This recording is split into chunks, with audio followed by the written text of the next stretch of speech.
দাদা লাস্ট হচ্ছে link last তোমাদের এটা করিয়েছিলাম যে হিট লিঙ্ক দু তাপের ধরনের। একক। হ্যাঁ, না না এটা না, এটা হয়ে গেছে। এটা লাস্ট করিয়েছিলাম তোমাদের লাস্ট ক্লাসে। লাস্ট ক্লাসে তুমি অন্য পড়াইছো। Graphical representation. না, এই যে লিঙ্ক তাপের একক, এগুলো তো হয়ে গেছে তার আগের দিন। ওহো, এখানে আমি দুইটা ফাইল মনে হয় চালু করে রেখে দিয়েছি। ঠিক ঠিক মনে পড়লো। জলের আপেক্ষিক তাপ, হ্যাঁ হ্যাঁ হ্যাঁ হ্যাঁ, আপেক্ষিক তাপ, ল্যাটেন্ট হিট, ওই পার্টগুলো পড়িয়েছিলাম। Relation between joule calorie. ও, ওই পার্টটা হয়ে গেছে, তাহলে তো বেশি নাই ক্লাস। তাহলে হয়ে যাবে, এখনই হয়ে যাবে। আমি ভাবলাম যে ওই পার্টটাই বাকি আছে। তাহলে তো ক্লাস আজকে হয়ে যাবে, পুরোটাই কমপ্লিট হয়ে যাবে। কালকে তাহলে আমরা কোশ্চেন আনসার করবো, ঠিক আছে? কালকে আমরা কোশ্চেন আনসার করবো। আজকে তাহলে যতটুকু পার্ট বাকি আছে আমার মনে পড়ে গেল, অতটুকু পার্টকে করাই, হ্যাঁ? সলিড, সলিডকে তুমি যদি হিট করো, মানে কঠিন পদার্থকে তুমি যদি গরম করো, কঠিন পদার্থকে তুমি যদি গরম করো, তাহলে সেটা গলতে শুরু করবে। যেমন বরফকে তুমি যদি হিট করো, তাহলে একটা সময় এসে বরফ গলতে শুরু করবে। তো সেখান থেকে কি তৈরি হয়ে যাবে? লিকুইড তৈরি হয়ে যাবে, লিকুইড। এটা মনে হয় পড়ানো হয় নাই। সেখান থেকে তৈরি হয়ে যাবে লিকুইড। কালকের একটা কোশ্চেন ছিল বরফের আপেক্ষিক তাপ।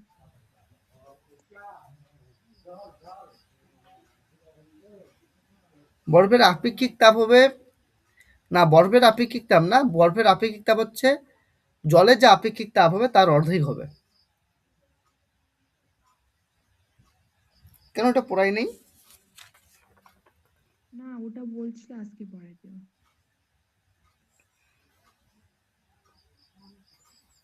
উম, আচ্ছা ঠিক আছে, করাই। ঠিক আছে, চলো। আচ্ছা, সলিড এটা হচ্ছে লিকুইড হয়ে গেল, লিকুইড হচ্ছে তরল। তাহলে তুমি যদি সলিড থেকে লিকুইড করতে যাও, তার জন্য তোমাকে কি দিতে লাগবে? হিট দিতে লাগবে, হিট প্রদান করতে লাগবে। তো প্লাস ডেল্টা লিখলাম, প্লাস ডেল্টা, ডেল্টা সিম্বলে এখানে বোঝানো হয় হিট, ডেল্টা সিম্বলে এখানে বোঝানো হয় তাপ। যদি আমরা এখানে প্লাস ডেল্টা বলি, প্লাস ডেল্টা বলি তার মানে তাপ প্রদান করছি, আর মাইনাস ডেল্টা বললে আমরা তাপ নিয়ে নিচ্ছি, এটাকে বোঝায়। তো প্লাস ডেল্টা, প্লাস ডেল্টা, তার মানে আমরা তাপ দিচ্ছি, তাহলে সলিড থেকে হয়ে গেল লিকুইড। এবার লিকুইডকে যদি আরো হিট দেওয়া হয়, তাপ দেওয়া হয়, তাহলে সেটা হয়ে যাবে গ্যাস। সেখান থেকে তৈরি হয়ে যাবে গ্যাস। এবার গ্যাসের থেকে যদি তাপ বর্জন করা হয়, অর্থাৎ তাপ শোষণ করা হয়, তার জন্য মাইনাস ডেল্টা, মাইনাস ডেল্টা মানে তাপ শোষণ করা হচ্ছে, হ্যাঁ? তাহলে গ্যাসের থেকে তাপ শোষণ করলে সেটা লিকুইডে কনভার্ট হবে। আবার লিকুইড থেকে তুমি যদি তাপ শোষণ করে নাও, তাহলে একটা সময় সেটা সলিডে পরিণত হবে, অর্থাৎ কঠিনে পরিণত হবে। তো এর মধ্যে, হ্যালো দাদা, হ্যাঁ বলো। বললাম যে আমি কি ক্লাস করবো? কালকে ক্লাসটা তো আমি দেখিনি দেখো। একটুখানি ক্লাস করাবো তো, বেশিক্ষণ করাবো না, করো, বুঝতে পারবে। ও, তো ওটাই বললাম বুঝতে যদি না পারি। করো না, করো। কেন হুম। তুমি ক্লাসগুলো করো না কেন, হ্যাঁ? কালকে তো কারেন্টই ছিল না, আর তার আগের দিন ঝড় ছিল, তাই আর ক্লাসে জয়েন হতে পারিনি। ওগুলা সিকোয়েন্সিয়ালি করতে লাগবে ক্লাসগুলি। কালকেরটাই শুধু দেখা হয়নি, তার আগেরটা দেখা হয়ে গেছে। আচ্ছা, তাহলে হয়ে যাবে, হুম। কোনো সমস্যা নেই, দেখো, করো, ক্লাস করো। ঠিক আছে। তাহলে সলিড থেকে লিকুইড, লিকুইড থেকে হয়ে গেল গ্যাস। এবার সলিড থেকে লিকুইড, অর্থাৎ কঠিন থেকে তরলে পরিণত হওয়ার জন্য আমাদের হিট দিতে লাগছে, অর্থাৎ কঠিন পদার্থ গলে গিয়ে তরলে পরিণত হচ্ছে। এই ঘটনাটাকে বলা হয় মেল্টিং। কি বলা হয়? মেল্টিং। তাহলে সলিড থেকে লিকুইড হওয়ার ঘটনাটাকে কি বলা হবে? সলিড থেকে লিকুইড হওয়ার ঘটনাটাকে বলা হয় মেল্টিং। বাংলায় বলা হবে গলন। বাংলায় বলা হবে গলন, এটাকে বলা হয় মেল্টিং। মেল্টিং বলা হবে, গলন বলা হবে। এবার লিকুইডকে যদি হিট করি তাহলে সেটা কিসে কনভার্ট হবে? তাহলে সেটা গ্যাসে কনভার্ট হবে। গ্যাসে কনভার্ট হবে। এই ঘটনাটাকে বলা হবে ভ্যাপারাইজেশন, বাষ্পীভবন। ভ্যাপারাইজেশন, ভ্যাপারাই ভ্যাপারাইজেশন, এটাকে বলা হয় ভ্যাপারাইজেশন। ঠিক উল্টা দিক থেকে যদি আমরা গ্যাসকে ঠান্ডা করি তাহলে সেটা একটা সময় তরলে পরিণত হবে। তো গ্যাসের থেকে তরলে পরিণত হওয়ার ঘটনাটাকে বলা হয় কনডেনসেশন। এই ঘটনাটা হচ্ছে কনডেনসেশন। কনডেনসেশন, কনডেনসেশন বলা হবে। মানে এটাকে বলা হয় ঘনীভবন। ঘনীভবন, কনডেনসেশন, ঘনীভবন। এবার তরল থেকে যদি তরলকে থেকে যদি তাপ শোষণ করে নিই তাহলে যেমন যে জলের থেকে তাপ শোষণ করলে একটা সময় জল বরফে পরিণত হবে। এই যে প্রক্রিয়াটা বা এই যে ঘটনাটা তরল থেকে কঠিনে পরিণত হওয়ার এই ঘটনাটাকে বলা হয় ফ্রিজিং। ফ্রিজিং, এটাকে বলতে পারো কঠিনী ভবন বলা হয়। কঠিনী ভবন, কঠিনী ভবন মানে কঠিনে পরিণত হয়ে যাবে, এটা বলে কঠিনী ভবন, এটা বলে ফ্রিজিং। তাহলে সলিড থেকে লিকুইড হওয়ার ঘটনাকে বলে মেল্টিং, লিকুইড থেকে গ্যাস হওয়ার ঘটনাকে বলে ভেপারাইজেশন, গ্যাস থেকে লিকুইডে কনভার্ট হওয়ার ঘটনাটাকে বলে কনডেনসেশন, আবার লিকুইড থেকে সলিড হওয়ার ঘটনাটাকে বলা হয় ফ্রিজিং। তবে তো আমাদের আমাদের পরীক্ষায় এগুলা জিজ্ঞাসা করবে না, আমাদের পরীক্ষায় যেটা জিজ্ঞাসা করবে সেটা এরকম যে সলিড থেকে ডিরেক্টলি যদি গ্যাসে কনভার্ট হয়, সলিড থেকে ডিরেক্টলি যদি গ্যাসে কনভার্ট হয়, যেমন এমন কোন পদার্থ আছে যেটা সলিড থেকে ডিরেক্টলি গ্যাসে পরিণত হয়? উদাহরণ হচ্ছে ন্যাপথলিন। ন্যাপথলিন তুমি খোলা বাতাসে রেখে দেবে, দেখবে যে এটা উবে যাবে, ডিরেক্টলি গ্যাসে পরিণত হবে ন্যাপথলিন। আর কি হয় তোমরা আর কিছু জানো? কর্পূর, ন্যাপথলিন, কর্পূর, আয়োডিন। আচ্ছা, আয়োডিনের আরেক নাম তোমরা মনে রাখবে, নিশাদল বলা হয় আয়োডিনকে। হ্যাঁ, কি বলা হয়? নিশাদল। তাহলে ন্যাপথলিন, কর্পূর এগুলা প্রত্যেকটাই কিসের এক্সাম্পল? এই প্রত্যেকটাই এমন পদার্থ যারা ডিরেক্টলি কি করে কঠিন থেকে গ্যাসে পরিণত হয়। তো কঠিন থেকে ডিরেক্টলি গ্যাসে পরিণত হওয়ার এই ঘটনাটাকে বলা হয় সাবলিমেশন। কি বলা হয়? সাবলিমেশন। এই ঘটনাটাকে বলা হয় সাবলিমেশন। বাংলায় এটাকে বলা হয় ঊর্ধ্বপাতন। সাবলিমেশন বাংলায় এটাকে বলা হয় ঊর্ধ্বপাতন। সাবলিমেশন বাংলায় এটাকে বলা হয় ঊর্ধ্বপাতন। এবার যদি কেসটা উল্টা দিক থেকে হয়, গ্যাস থেকে ডিরেক্টলি যদি কঠিনে পরিণত হয় তাহলে সেটাকে আমরা কি বলবো? দেখো, এটাকে সাবলিমেশন বলে। এই কেসটা হলো কি সাবলিমেশনের উল্টা। সাবলিমেশনে কি হয়? কঠিন থেকে গ্যাস হয়। আর এখন আমি যেটা বলছি সেটা হচ্ছে গ্যাস থেকে কঠিনে হওয়ার ঘটনা। তো গ্যাস থেকে কঠিনে হওয়ার ঘটনাটাকে বলা হবে সাবলিমেশনের উল্টা কেস। তো তার জন্য এটাকে বলা হয় ডি সাবলিমেশন। কি বলা হবে? D sublimation. ডি সাবলিমেশন, এটাকে বলা হবে ডি সাবলিমেশন। তা সাবলিমেশন মানে কঠিন থেকে গ্যাস, ডিসাবলিমেশন মানে গ্যাস থেকে হয়ে যাচ্ছে তোমার কঠিন। ঠিক আছে, বলো। মানে এই পার্টটা বুঝতে পেরেছো? এই পার্টটা অলরেডি তোমরা এই স্টুডেন্টদের পড়াও আশা করি। বুঝতে পেরেছো কিনা বলো?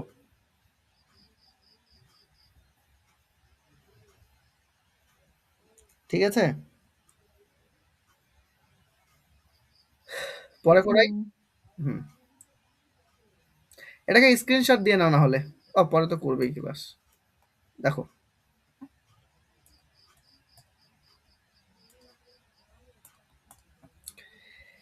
ব্যাপারটা হচ্ছে এর আগের দিন আমরা পড়েছিলাম টেম্পারেচার। আচ্ছা, টেম্পারেচার তো আমরা জানি টেম্পারেচার, দেখো টেম্পারেচার মানে উষ্ণতা, উষ্ণতা, তার সাথে সাথে আমরা পড়েছিলাম আপেক্ষিক উষ্ণতা। বলো দেখি আপেক্ষিক উষ্ণতার ডেফিনিশনটা বলো তো অনিমা, মানে কাকে আপেক্ষিক উষ্ণতা বলবো? এর আগের দিন তো ক্লাস করেছো এবং বুঝতে পারছো আশা করি। বলো কত ওজনের কত ভরের নেব আর কতখানি টেম্পারেচার বৃদ্ধি করব, মানে ঘটনাটা কি বলো তো? আপেক্ষিক উষ্ণতা, স্পেসিফিক হিট, আপেক্ষিক তাপ, আপেক্ষিক তাপ, আপেক্ষিক তাপ। আচ্ছা এটা টেম্পারেচার কেন লিখলাম? হিট। আচ্ছা। কোনো বস্তু 1 ডিগ্রি সেন্টিগ্রেড উষ্ণতা বৃদ্ধি করতে যে পরিমাণ তাপ প্রয়োজন হয়, ওই হুম, বস্তু হ্যাঁ, ওই বস্তু আপেক্ষিক হ্যাঁ, তাপ বলে। মানে বস্তুটা আমরা 1 কেজি ওজনের নেব, ওজন তো বলা যাবে না, ভর 1 কেজি ভরে একটা বস্তু নেব, এই বস্তুটার টেম্পারেচার আমরা বৃদ্ধি করব 1 ডিগ্রি সেন্টিগ্রেড। 1 ডিগ্রি সেন্টিগ্রেড বৃদ্ধি করার জন্য আমাকে কি দিতে লাগবে? তাপ দিতে লাগবে। তো যে পরিমাণ তাপ দিতে লাগবে সেটাকে আমরা কি বলবো? আপেক্ষিক তাপ বলবো। ঠিক। এবার মনে রাখবে সি আমরা কি পেয়েছিলাম? আপেক্ষিক তাপের জন্য আমরা কি পেয়ে del Q by del T, কিন্তু সামনে থাকবে এম। এটা এর আগের দিন করেছিলাম। C equal to del Q by M del T, এটা এর আগের ক্লাসে আমরা করেছিলাম। প্রশ্ন হচ্ছে যদি আমরা কোনো একটা সিস্টেমের উষ্ণতা সবসময় ফিক্সড রাখি, উষ্ণতা সবসময় যদি ফিক্সড রাখি, একই রাখি, উষ্ণতাকে কি রাখবো? একই রাখি, তাহলে কি কেস হবে? আচ্ছা তার আগে এই জিনিসটা তোমাকে বলি, বলো তো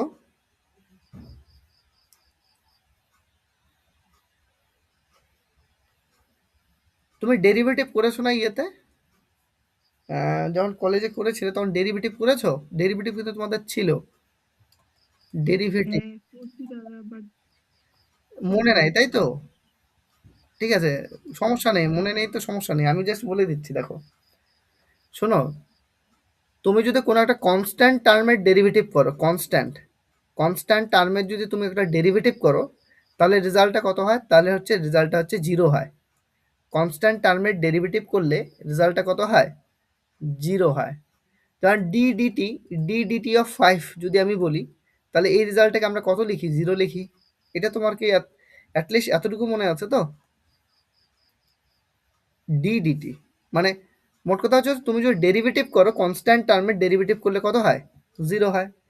এখানে আমরা ডেল টি বলেছি না, ডেল টি মানে ডেরিভেটিভ অফ টেম্পারেচার, টেম্পারেচারের ডেরিভেটিভ। হ্যাঁ, ডেল টি মানে এটা হচ্ছে টেম্পারেচারের আমরা কি নিচ্ছি? ডেরিভেটিভ নিচ্ছি, ভালো করে বোঝো।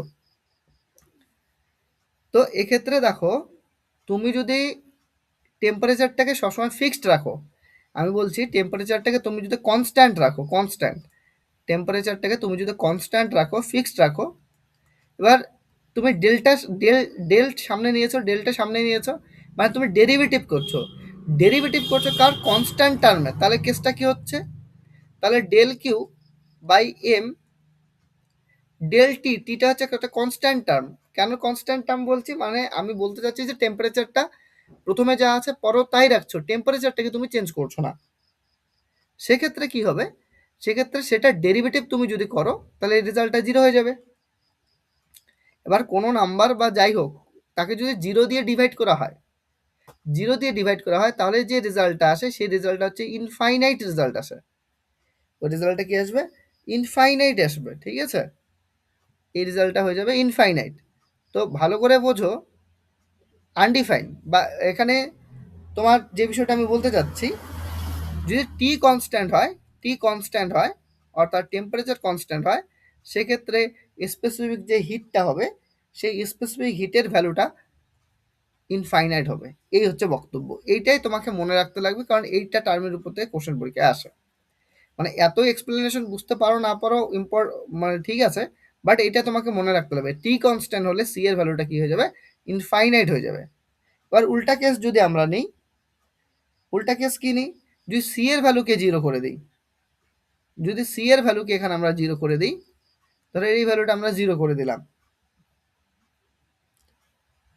এই ভ্যালুটা যদি জিরো করে দিই, সি এর ভ্যালুটা জিরো, তাহলে ডেল কিউ ইকুয়াল টু কত হয়ে যাবে? সেক্ষেত্রে ডেল কিউ এর ভ্যালুটা তোমার হয়ে যাবে কনস্ট্যান্ট।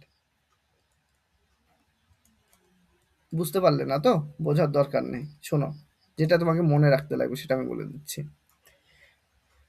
যদি টি আমরা কি রাখি? কনস্ট্যান্ট রাখি, দ্য টেম্পারেচারকে যদি একই রকম বরাবর রাখি, টেম্পারেচারকে স্থির রাখি, তাহলে সি এর ভ্যালুটা হয়ে যাবে কত?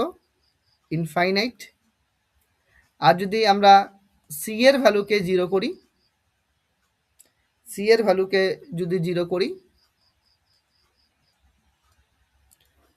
বা কিউ এর ভ্যালুকে তুমি যদি কনস্ট্যান্ট করো, কিউ এর ভ্যালুকে তুমি যদি কনস্ট্যান্ট করো, তাহলে সি এর ভ্যালু হয়ে যাবে জিরো। এটা মনে থাকবে কিনা সেটা আমাকে বলো।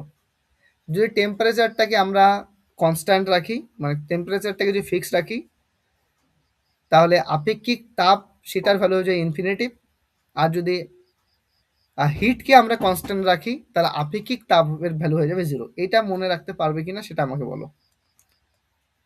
না হুম বুঝলেও হুম এটা হুম। মনে থাকবে তো? তো যখন আমরা টেম্পারেচারটা সেম রাখবো, টেম্পারেচারটা যখন সেম রাখবো, টেম্পারেচারটা চেঞ্জ করবো না, তখন সেইটাকে বলা হবে আইসোথার্মাল প্রসেস। কোনো একটা পদ্ধতি যেখানে আমরা যদি টেম্পারেচারটাকে সবসময় একই রাখি, তখন সেটাকে কি বলা হয়? Isothermal process. আইসো কথার অর্থ হচ্ছে সেম, থার্মাল, আইসোথার্মাল, এটাকে হচ্ছে আইসোথার্মাল। তাহলে আইসোথার্মাল প্রসেসের ক্ষেত্রে আপেক্ষিক তাপ কত হয়? আপেক্ষিক তাপ ইনফাইনাইট হয়। কোশ্চেনটা এইরকমই আশা করি খায়, যে আইসোথার্মাল যে প্রসেসগুলি হয়, এই আইসোথার্মাল প্রসেসের ক্ষেত্রে সি অর্থাৎ স্পেসিফিক হিট, যেটা স্পেসিফিক হিট, স্পেসিফিক হিট, এই ভ্যালুটা কত হয়? স্পেসিফিক হিটের ভ্যালু হচ্ছে ইনফাইনাইট। এইটা তোমাকে মনে রাখতে লাগবে। এইটা হচ্ছে ফাইনালি ইম্পর্টেন্ট টার্ম। আর যদি কিউ মানে কিউ কনস্ট্যান্ট থাকে, তখন সেটাকে বলা হয় এডিওবেটিক প্রসেস। এডিওবেটিক প্রসেস, এডিওবেটিক। আর এডিওবেটিক যদি হয় সেক্ষেত্রে তোমার স্পেসিফিক হিটটা হয়ে যাবে জিরো। এটা হয়ে যাবে জিরো। মানে এই টার্মগুলোর থেকে কোশ্চেন আসে, তাই আমি একটু অত ব্রিফলি আলোচনা না করে জাস্ট শর্ট করে বলে দিচ্ছি যে তোমাকে কতটুকু রিভিশন দিতে লাগবে। এতটুকু মনে রাখতে লাগবে, এই লাইন দুইটাই শুধু পড়বে, ঠিক আছে? যাতে তুমি পরীক্ষায় প্রশ্ন আসলে সঠিক উত্তরটাকে দেখাতে পারো। বেশি ভিতরে যাবে না বোঝার জন্য, কারণ তা নাহলে হবে না। বুঝতে পেরেছো? তুমি কম্পিটিটিভের প্রিপারেশন নিচ্ছ, তো তোমাকে অন্যান্য সাবজেক্টকেও দেখতে লাগবে, তাই না? তো এই সাবজেক্টটাকে জাস্ট তুমি এইভাবে জাস্ট দেখবে, এতটুকুই মনে রাখবে। আগেরটা তোমার মনে থাক কিংবা না থাক, এটা বোঝো কিংবা না বোঝো, আমি চাচ্ছি না এটার অত, বাট এই লাইনটাকে তুমি মনে রাখতে পারবে কিনা সেটা আমাকে বলো। যে আইসোথার্মাল প্রসেসের হুম ক্ষেত্রে স্পেসিফিক হিটটা ইনফাইনাইট হয়ে যাবে, আর এডিওবেটিক প্রসেসের ক্ষেত্রে স্পেসিফিক হিটটা জিরো হবে। মানে এই লাইন তুলেই কোশ্চেন হয় একদম ডিরেক্ট। এটা তোমাকে মনে রাখতে লাগবে। আচ্ছা, লাস্ট ওয়ান দেখো, এটা অলরেডি তোমাদের আমি এর আগে হয়তো আলোচনা করেছি। আহ, যে -10 ডিগ্রি সেন্টিগ্রেডে ধরো তুমি বরফ আছে, বরফ রেখেছো তুমি -10 ডিগ্রি সেন্টিগ্রেডে, বরফ আছে -10 ডিগ্রি সেন্টিগ্রেডে। এবার তুমি কি করছো? এই বরফের টেম্পারেচার বাড়াচ্ছ। তো বরফের টেম্পারেচার তুমি যদি বাড়াও, অর্থাৎ তুমি যদি হিট দাও, তাহলে বরফের টেম্পারেচারটা বাড়বে। তো দেখো, এক্ষেত্রে বরফের টেম্পারেচার বাড়ানোর জন্য আমরা যে হিট দেবো সেটা হচ্ছে সেন্সিবল হিট। কি হিট দেবো? সেন্সিবল হিট, সেন্সিবল হিট দেবো, তাই না? অর্থাৎ বোধগম্য তাপ দেবো। এক্ষেত্রে কি হবে?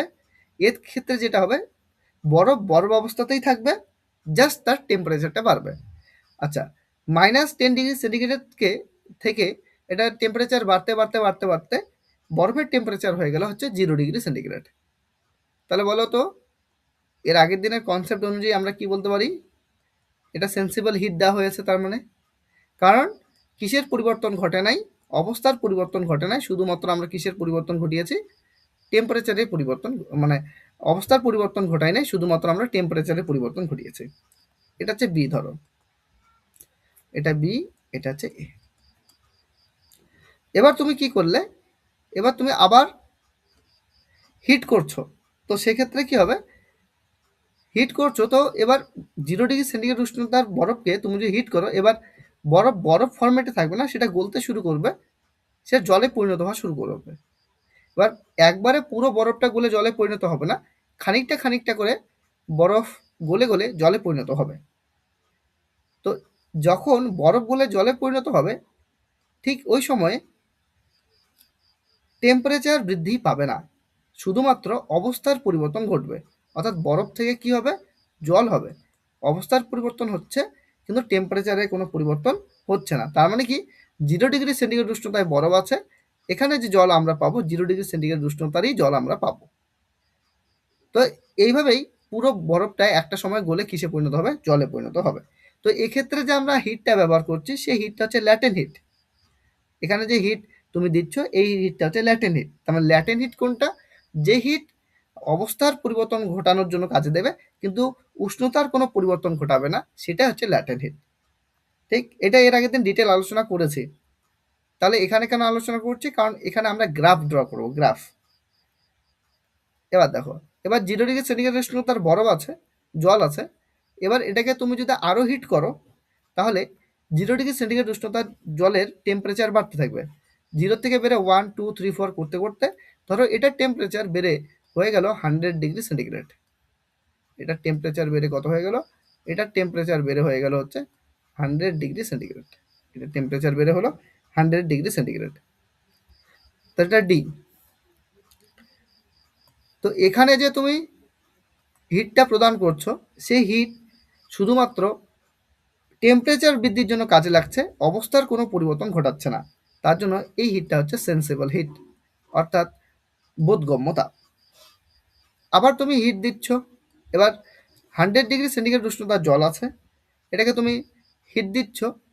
হিট দিতে থাকলে একটা সময় এটা বাষ্পে পরিণত হতে শুরু করবে, তাই না? 100 ডিগ্রি সেন্টিগ্রেড উষ্ণতার কিসে পরিণত হবে, বাষ্পে পরিণত হতে শুরু করবে। তো সেই ক্ষেত্রে যে হিটটা তুমি দেবে সেটা হচ্ছে ল্যাটেন্ট হিট। কেন কি, এই হিটটা অবস্থার পরিবর্তন ঘটাচ্ছে, কিন্তু উষ্ণতার কোনো পরিবর্তন ঘটাচ্ছে না।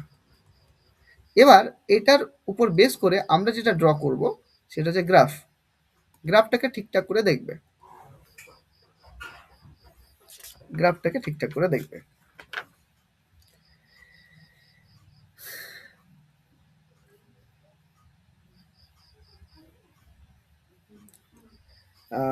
গ্রাফটাকে দেখবে ঠিকঠাক করে। একদিকে আমি নিচ্ছি হচ্ছে ওয়াই অ্যাক্সিস বরাবর নিচ্ছে হচ্ছে টেম্পারেচার, আর এক্স অ্যাক্সিস বরাবর আমরা নিচ্ছি হচ্ছে হিট।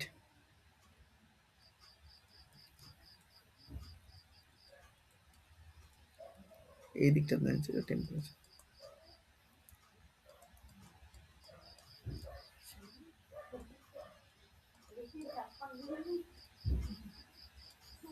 নিচ্ছি হচ্ছে হিট।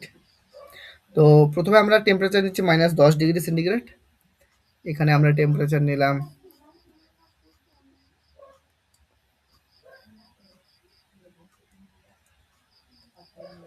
-10 degree centigrade.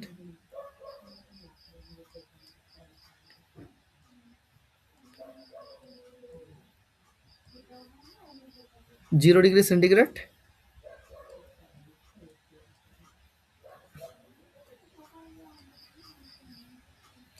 এটা 100 ডিগ্রি সেন্টিগ্রেড, এভাবে নিলাম। তো দেখো, আমি প্রথমে এইভাবে লাইন ড্র করে দিচ্ছি। হ্যাঁ, 10 ডিগ্রি সেন্টিগ্রেডের লাইনটা ড্র করে নিলাম।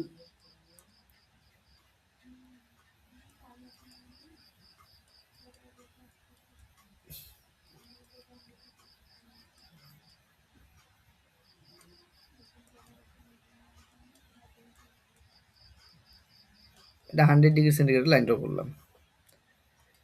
ভালো করে বুঝবে, হ্যাঁ, যেটা বলছি। প্রথমে দেখো কত ডিগ্রি সেন্টিগ্রেড টেম্পারেচারে ছিল বরফ, -10 ডিগ্রি সেন্টিগ্রেড টেম্পারেচারে। তো এই জায়গাটা হচ্ছে -10 ডিগ্রি সেন্টিগ্রেড, তাই না? তাহলে এইটা হচ্ছে এ পয়েন্ট। এটা আমি কি নাম দিয়েছি? এ দিয়েছি, তার জন্য এটাকে আমি এ দিলাম। ঠিক আছে? এবার আমি কি দিচ্ছি? তাপ দিচ্ছি। তাতে কি হবে? এটা 0 ডিগ্রি সেন্টিগ্রেড উষ্ণতার বরফ থেকে 0 ডিগ্রি না -10 ডিগ্রি সেন্টিগ্রেড উষ্ণতার বরফ থেকে 0 ডিগ্রি সেন্টিগ্রেড উষ্ণতার বরফে পরিণত হবে। তাহলে বলো তো হিট বাড়ার সাথে সাথে টেম্পারেচার বাড়ছে কি বাড়ছে না বলো? হিট বাড়ার সাথে সাথে হিট যত বাড়াচ্ছ টেম্পারেচার বাড়ছে। তো হিট বাড়ার সাথে সাথে যদি টেম্পারেচার বাড়ে গ্রাফটা এরকম করে আসবে কিনা বলো? বুঝতে পারলো আমি কি বলতে যাচ্ছি? হিট বাড়াচ্ছ এদিকে, টেম্পারেচার এদিকে বাড়ছে, গ্রাফটা এরকম আসবে কিনা বলো? বুঝতে পারছো কি আমি কি বলতে হ্যাঁ। চাচ্ছি? হ্যাঁ। তাহলে এখানে আসার পরে এই টেম্পারেচারটা কত হয়ে গেল? এই টেম্পারেচার 0 ডিগ্রি সেন্টিগ্রেড হলো, তার মানে এই যে বি পয়েন্ট। তাহলে এটা কি পয়েন্ট? এটা হচ্ছে বি পয়েন্ট আসলো। এবার দেখো এই পরিস্থিতিতে তোমার এখান থেকে এখানে যখন আসছে তখন এটা বরফ অবস্থাতে আছে নাকি জল অবস্থায় আছে বলো তো? এ থেকে বি এটা বরফ অবস্থাতে আছে নাকি জল অবস্থায় আছে? এটা বরফ অবস্থায় আছে নাকি জল অবস্থায়? বরফ। হ্যাঁ, এটা কিন্তু বরফ অবস্থায় আছে। এই পরিস্থিতিতে এটা আছে হচ্ছে বরফ অবস্থায়। এবার বি থেকে তুমি কি করছো? আবার টেম্পারেচার দিচ্ছ, হিট দিচ্ছ। হিট যদি দিতে থাকো তখন দেখো 0 ডিগ্রি সেন্টিগ্রেড উষ্ণতার বরফ থেকে 0 ডিগ্রি সেন্টিগ্রেড উষ্ণতার জল হচ্ছে। তাহলে এটা 0 ডিগ্রি সেন্টিগ্রেড। তার মানে কি টেম্পারেচারটা বাড়ে নাই, শুধুমাত্র অবস্থার পরিবর্তন ঘটেছে। তার মানে এক্ষেত্রে কি হচ্ছে? 0 ডিগ্রি সেন্টিগ্রেড ছিল, 0 ডিগ্রি সেন্টিগ্রেডই কিন্তু আছে। 0 ডিগ্রি সেন্টিগ্রেড ছিল, 0 ডিগ্রি সেন্টিগ্রেডে কিন্তু আছে। তাই না? জাস্ট কি হয়েছে? বরফ থেকে জলে পরিণত হয়েছে। তো তার জন্য আমাদের লাইনটা এরকম করে আসবে না বলো তো? উপরের দিকে নিয়ে গেলে তো টেম্পারেচার বেড়ে গেল। বাট এক্ষেত্রে এই কেসটার ক্ষেত্রে কি হচ্ছে? বরফ থেকে জল হয়েছে, টেম্পারেচারের বৃদ্ধি হয়নি। টেম্পারেচার 0 ছিল, 0ই আছে। তাহলে এখানে বলো তো কি, কি পরিস্থিতিতে মানে কি, কি অবস্থায় আছে? মানে পুরো বরফটা কি একবারে গলে জলে পরিণত হবে? নাকি খানিকটা বরফ, খানিকটা করে বরফ গলে, গলে জলে পরিণত হবে? অর্থাৎ এই পজিশনে কি বরফ আর জল ২ টা অবস্থায় আছে কি একটা অবস্থা আছে বলো? বি থেকে সি এই দুটো অবস্থা হচ্ছে। হ্যাঁ, ২ টা বরফ অবস্থায় জল। থাকবে। হ্যাঁ, কারণ এখানে খানিকটা করে বরফ গলছে, জলে পরিণত হচ্ছে। এখানে বরফ প্লাস জল ২ টা স্টেটে কিন্তু তোমরা পাবে। বরফ প্লাস জল ২ টা স্টেটে পাবে। এরপরে কি হবে? এরপরে যখন তুমি আবার হিট করবে তখন জল থেকে কিসে পরিণত হবে? জল থেকে জলই থাকবে কিন্তু উষ্ণতার পরিবর্তন হবে। উষ্ণতা বাড়তে থাকবে। তার জন্য উষ্ণতা বাড়তে থাকলে গ্রাফটা এরকম হবে। এটা হয়ে যাবে ডি। এক্ষেত্রে কি হবে? এক্ষেত্রে শুধুমাত্র তোমার কি থাকবে? জল থাকবে। কেন? কারণ এখানে জল থেকে জলে পরিণত হচ্ছে। না, জল থেকে জলই থাকছে কিন্তু জাস্ট টেম্পারেচারে পরিবর্তন হচ্ছে। টেম্পারেচারটা বাড়ছে, তাই না? এরপরে তুমি যদি এরপরে তুমি যদি আরো হিট করো তাহলে কি হবে? বাষ্পে পরিণত হবে কিন্তু উষ্ণতার কোনো পরিবর্তন হবে না। উষ্ণতার কোনো পরিবর্তন হবে না মানে কি? 100 ডিগ্রি সেন্টিগ্রেড উষ্ণতার জল ছিল, 100 ডিগ্রি সেন্টিগ্রেড উষ্ণতার কিসে পরিণত হবে? 100 ডিগ্রি সেন্টিগ্রেড উষ্ণতার বাষ্পে পরিণত হবে। তাই না? টি থেকে ই হয়ে গেল। এই অবস্থাতে কি থাকবে? এই অবস্থাতে তোমার জল থেকে ধীরে ধীরে কিসে পরিণত হওয়া শুরু করবে? বাষ্প। তাহলে এই স্টেটটার মধ্যে জল আর বাষ্প দুইটাই থাকবে। দেখো দেখি এই গ্রাফটা বুঝতে পেরেছো কিনা? তাহলে গ্রাফটা কেমন হচ্ছে? তাহলে গ্রাফটা কিন্তু তোমার এইরকম হচ্ছে। হিট ভার্সেস টেম্পারেচার তুমি যদি হিট ভার্সেস টেম্পারেচার তুমি যদি গ্রাফ ড্র করো তাহলে গ্রাফটা কেমন হয়? হিট ভার্সেস টেম্পারেচার গ্রাফ কেমন হয় বলো? হিট ভার্সেস টেম্পারেচার গ্রাফ এরকম হয়। মনে থাকবে কি থাকবে না বলো? হিট ভার্সেস টেম্পারেচার গ্রাফ মনে থাকবে? হিট ভার্সেস টেম্পারেচার গ্রাফ মনে থাকবে কিনা বলো? এই সিরিজ মতো হবে। বলো দেখি। হিট ভার্সেস টেম্পারেচারের গ্রাফ ঠিক আছে? হ্যাঁ। জি। তো এই গ্রাফগুলো পড়তে লাগবে। এই গ্রাফের উপর থেকে পরীক্ষা কিন্তু কোশ্চেন এসেই থাকে। হ্যাঁ, আচ্ছা। এবার আমরা যেটা করব সেটা দেখো, এটা হচ্ছে লাস্ট টপিক। এটা পড়ালেই হয়ে যাবে তোমার। এটা পড়ালেই কমপ্লিট হয়ে যাবে। শোনো, যে কোনো ধরনের লিকুইড, যে কোনো লিকুইড, যে কোনো লিকুইড, তবে হ্যাঁ জল বাদে, জল বাদে। কেন জল বাদে? জলের বিষয়টা আমি পরে বলছি। যে কোনো লিকুইড তার তুমি যদি টেম্পারেচার বাড়াও, যে কোনো লিকুইডে তুমি যদি টেম্পারেচার বাড়াও মানে উষ্ণতা বৃদ্ধি করো, যে কোনো লিকুইডে তুমি যদি টেম্পারেচার বৃদ্ধি করো, তাহলে সেই লিকুইডটা কি করে তার আয়তনে বৃদ্ধি পায়। ধরো এখানে আমি কোনো লিকুইড রেখে এটা টেম্পারেচার বাড়াচ্ছি, তাহলে দেখব এই লিকুইডটা কিছুটা বেশি জায়গা নিয়ে আছে, অর্থাৎ এটার আয়তন কিন্তু বেড়ে গেছে। এবার তুমি বলে এইরকম তো আমরা লক্ষ্য করতে পারি না। হ্যাঁ, আয়তন বাড়ে, কিন্তু তোমার সেক্ষেত্রে তুমি যে পাত্রটা এই টাইপের নিতে, পাত্রটা যদি এই টাইপের নিতে, তাহলে তুমি বিষয়টা ভিজিবল করতে পারতে। কিন্তু হিট করছো তো, এতদূর পর্যন্ত আছে, প্রথমে হিট করছো তো দেখবা যে আরেকটু বেড়ে গেছে। বাট আমরা তো এই ধরনের পাত্র নিয়ে জেনারেলি কোনো তরল পদার্থকে হিট করি না, তার জন্য আমাদের এটা ভিজিবল হয় না। বাট হয় কিরকম, যে যদি আমরা কোনো লিকুইডের টেম্পারেচার বৃদ্ধি করি, তাহলে সেই লিকুইডটার কি আয়তনটা বৃদ্ধি পাবে, অর্থাৎ ভলিউমটা বৃদ্ধি পাবে, আয়তনটা বৃদ্ধি পাবে। আচ্ছা বলো তো, কোনো পদার্থের যদি আয়তন বৃদ্ধি পায়, তাহলে তার ঘনত্ব কমবে না বাড়বে? যেমন দেখো যে এখানে কতগুলি ধরো অণু আছে পাশাপাশি, তো এতটুকু জায়গার মধ্যে আছে। এবার এটা যদি আয়তন বৃদ্ধি পায়, আয়তন বৃদ্ধি মানে কি, এরা দূরে দূরে চলে যাবে। আয়তন বৃদ্ধি পাওয়া মানে কি, অণুগুলি পরস্পর দূরে দূরে চলে যায়। যদি দূরে দূরে চলে যায়, তাদের মধ্যে ডিস্টেন্স বাড়বে নাকি কমবে? বাড়বে। যখন ডিস্টেন্স বাড়বে, তখন ঘনত্বটা কি হবে? ঘনত্বটা কমবে। তো কোনো পদার্থে তুমি যদি ভলিউম বৃদ্ধি করো, অর্থাৎ কোনো পদার্থের যদি আয়তন বৃদ্ধি পায়, তাহলে মনে রাখবে সেই পদার্থটা কি হয়, তার ঘনত্বটা কমে যায়। তার মানে টেম্পারেচার বৃদ্ধি করলে ভলিউম বাড়বে যে কোনো লিকুইডের, ভলিউম বাড়ার সাথে সাথে সাথে তার ডেনসিটি অর্থাৎ ঘনত্বটা কি হবে? কমবে। ডেনসিটি কি হবে? ডেনসিটি কমবে। বুঝতে পারলে আমি কি বলার চেষ্টা করছি? কোনো লিকুইডে তুমি যদি হিট করো, তাহলে তার টেম্পারেচার বাড়বে, টেম্পারেচার বাড়লে আয়তন বাড়বে, আয়তন বাড়ার সাথে সাথে তার ঘনত্ব কিন্তু কমবে। এটা বুঝতে পেরেছো কিনা বলো?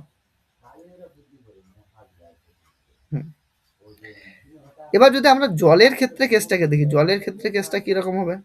জলের ক্ষেত্রে কেসটাকে তোমাকে বুঝতে লাগবে। জলের ক্ষেত্রে কি হয়, আমরা যদি টেম্পারেচার বৃদ্ধি করতে থাকি, তো 0 ডিগ্রি সেন্টিগ্রেড, তা 1 2 3 4, 3 করে 4 ডিগ্রি সেন্টিগ্রেড, 5 6 করে সামনের দিকে এগোতে থাকছে। ধরো এদিকে 20 ডিগ্রি সেন্টিগ্রেড আমি নিলাম। প্রথমে আমি এই কেসটাকে আলোচনা করছি, 4 ডিগ্রি সেন্টিগ্রেড থেকে 20 ডিগ্রি সেন্টিগ্রেড। ধরো এখানে আমরা জল রেখেছি কত ডিগ্রি সেন্টিগ্রেড উষ্ণতা, এখানে আমরা জল রেখেছি 4 ডিগ্রি সেন্টিগ্রেড উষ্ণতা জল রেখেছি। এবার যদি এখানে আমি হিট করি, তাহলে এই জলের আয়তন কিন্তু বাড়তে থাকবে। তার মানে 4 ডিগ্রি সেন্টিগ্রেড উষ্ণতায় জল আছে। এবার তুমি যদি তার টেম্পারেচার বাড়াও, টেম্পারেচার বাড়ানোর সাথে সাথে সেই জলের আয়তন কি হবে? জলের আয়তনও বাড়তে থাকবে। আর জলের আয়তন বৃদ্ধির সাথে সাথে কি হবে? ডেনসিটিও বাড়তে থাকবে। তাহলে এই যে আচরণটা, ডেনসিটি কমতে থাকবে, এই যে আচরণটা 4 ডিগ্রি সেন্টিগ্রেড থেকে 4 ডিগ্রি সেন্টিগ্রেডের পরে জলের আচরণ অন্যান্য লিকুইডের আচরণের মতনই হয়। কি বললাম? 4 ডিগ্রি সেন্টিগ্রেডের পরে জলের আচরণ অন্যান্য লিকুইডের আচরণের মতনই হয়। অন্যান্য লিকুইডের আচরণ যেমন টেম্পারেচার বাড়ার সাথে সাথে ভলিউম বাড়বে, ভলিউম বাড়ার সাথে সাথে ডেনসিটি কমবে। জলের ক্ষেত্রেও ঠিক তাই, 4 ডিগ্রি সেন্টিগ্রেড উষ্ণতার পরে তুমি যদি টেম্পারেচার বাড়াও, তাহলে তার ভলিউম বাড়বে, ভলিউম বাড়ার সাথে সাথে ডেনসিটি কমবে। কিন্তু সমস্যাটা দেখায় কখন? সমস্যাটা দেখায় 0 থেকে 4 ডিগ্রি সেন্টিগ্রেড উষ্ণতায়, এই মাঝামাঝি জায়গায়। কি হয়, 0 ডিগ্রি থেকে 4 ডিগ্রি সেন্টিগ্রেড উষ্ণতার ক্ষেত্রে কি হয়, ধ্যান দিয়ে শুনবে। ধরো এখানে জল রাখা আছে, জল রেখেছি কত ডিগ্রি সেন্টিগ্রেড উষ্ণতায়? 0 ডিগ্রি সেন্টিগ্রেড উষ্ণতায় আমি জলকে রেখেছি। এখানে জল রাখা আছে কত ডিগ্রি সেন্টিগ্রেড উষ্ণতায় জল রাখা আছে? এখানে জল রাখা আছে হচ্ছে 0 ডিগ্রি সেন্টিগ্রেড উষ্ণতায় কিন্তু জল রাখা আছে। এবার তুমি যদি 0 ডিগ্রি সেন্টিগ্রেড উষ্ণতার জলকে হিট করতে শুরু করো, তাহলে কি হবে? এই জলের ভলিউম কিন্তু অন্যান্য তরলের মতো কি হওয়ার কথা? বৃদ্ধি পাওয়ার কথা, কিন্তু এখানে বাড়বে না, এখানে ভলিউম কমতে থাকবে। ভলিউম কি হবে? ভলিউম কমতে থাকবে। তার মানে 0 ডিগ্রি সেন্টিগ্রেড থেকে তুমি যদি হিট করতে থাকো, সে 4 ডিগ্রি সেন্টিগ্রেড পর্যন্ত যদি হিট করো, বা 0 থেকে 1, 1 থেকে 2, 2 থেকে 3, 3 থেকে 4, মানে এইভাবে যদি তুমি হিট করতে করতে টেম্পারেচারটাকে বাড়তে থাকো, তাহলে টেম্পারেচার বাড়ার সাথে সাথে তার আয়তনটা কিন্তু কমতে থাকবে। তখন কেসটা উল্টা দিকে হবে, তার আয়তন কমতে থাকবে মানে নিচের দিকে আসবে, জলের আয়তনটা কমতে থাকবে।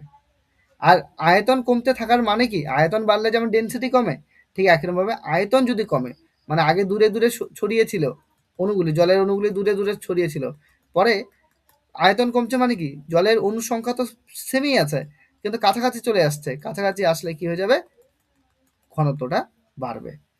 তার মানে এক্ষেত্রে কি হবে, টেম্পারেচার বাড়ার সাথে ভলিউম কমবে, ভলিউম কমার সাথে সাথে ডেনসিটিটা কিন্তু বাড়বে, ডেনসিটিটা কি হবে, ডেনসিটিটা বাড়বে। তাহলে এই যে 0 থেকে 4 ডিগ্রি সেন্টিগ্রেড পর্যন্ত এই যে ঘটনাটা, এই ঘটনাটা অন্যান্য লিকুইডের সাথে একই রকম নয়, ডিফারেন্ট। তো এই ঘটনাটাকে বলা হয় জলের ব্যতিক্রান্ত প্রসারণ, জলের ব্যতিক্রান্ত প্রসারণ।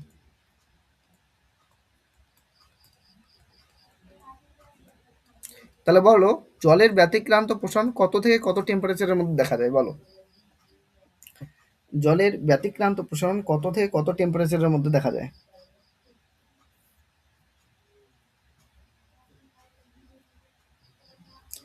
জলের ব্যতিক্রান্ত প্রসারণ কত থেকে কত টেম্পারেচারের মধ্যে দেখা যায় বলো?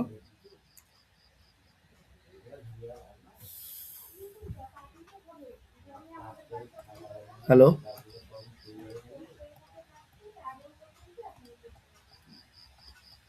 হ্যালো। হ্যাঁ দাদা, কিছু বল না, তোমার কথাগুলো কেটে কেটে আসছে। ঠিক, জলের ব্যতিক্রান্ত প্রসারণ 0 ডিগ্রি থেকে 4 ডিগ্রি সেন্টিগ্রেডের মধ্যে দেখা যায়। 0 ডিগ্রি সেন্টিগ্রেড থেকে 4 ডিগ্রি সেন্টিগ্রেডের মধ্যে জলের ব্যতিক্রান্ত প্রসারণ দেখা যায়।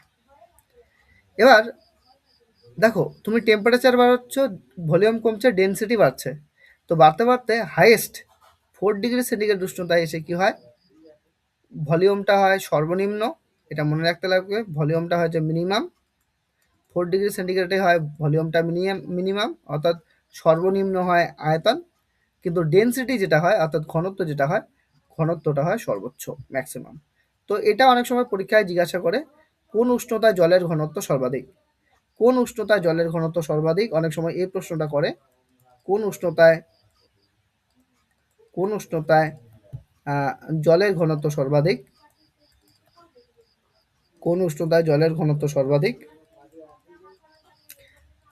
সেক্ষেত্রে আমাদের উত্তর হয়ে যাবে কিন্তু 4 ডিগ্রি সেন্টিগ্রেড উষ্ণতায়, 4 ডিগ্রি সেন্টিগ্রেড উষ্ণতায় জলের ঘনত্ব কি হয়ে যাবে, 4 ডিগ্রি সেন্টিগ্রেড উষ্ণতায় জলের ঘনত্ব হয়ে যাচ্ছে সর্বাধিক, এইটা আমাদের আনসার হয়ে যাবে, 4 ডিগ্রি সেন্টিগ্রেড উষ্ণতায় জলের ঘনত্ব সর্বাধিক। ঠিক আছে কিনা বলো, 4 ডিগ্রি সেন্টিগ্রেড উষ্ণতায় জলের ঘনত্ব হয় সর্বাধিক। তো এই তো ছিল আমাদের আলোচনা। তবে হ্যাঁ, এক্ষেত্রে দুটা প্রয়োগ মনে রাখবে, আমি আর এটাতে ডিটেল আলোচনা করছি না, কালকে একবারে কোশ্চেন আনসার আমরা করবো, তাই কোশ্চেন আনসারের সময় আমি আরো ডিটেল আলোচনা করে দেবো। একটা বলছি যে শীতপ্রধান দেশে আহ, শীতকালে মাছগুলি, বা শীতপ্রধান দেশে জলাশয়ের মধ্যে মাছগুলি কি করে বেঁচে থাকে, কারণ ওখানে তো বরফ হয়ে যাওয়ার কথা, সেটা হয় না। তার পিছনে মেইন কারণ হচ্ছে জলের ব্যতিক্রান্ত প্রসারণ। আপাতত এটা এই কি পয়েন্টে মনে রাখবে, আমি পরের দিন কোশ্চেন আনসার আলোচনা করবো, তখন আমি এটা আরো ব্রিফলি আলোচনা করে দেবো। আর 2 নম্বর হচ্ছে জল জমে বরফে পরিণত হওয়ার জন্য শীতপ্রধান দেশে কি হয়, ধরো এই পাইপের মধ্যে জল আছে শীতপ্রধান দেশে, এবার শীতপ্রধান দেশে কি হবে, জল জমে যখন বরফ হবে, তো বরফের আয়তনটা কি হয়, জলের আয়তনের থেকে বেশি হয়, অর্থাৎ বরফ বেশি জায়গা নেয়। তো এই জল জমে যখন বরফ হয়ে যাবে, বরফ বেশি জায়গা নিতে চাইবে, বেশি জায়গা নিয়ে নেওয়ার জন্য এই পাইপের উপর প্রেশার ক্রিয়েট করবে, একটা সময় পাইপটা ফেটে যাবে। তো এগুলা সিম্পল হিসাব, এগুলা তোমাদের একটু মনে রাখলেই হবে। ঠিক আছে, তো যাই হোক, পরের দিন আমরা কোশ্চেন হুম। আনসার তাহলে করি, বলো?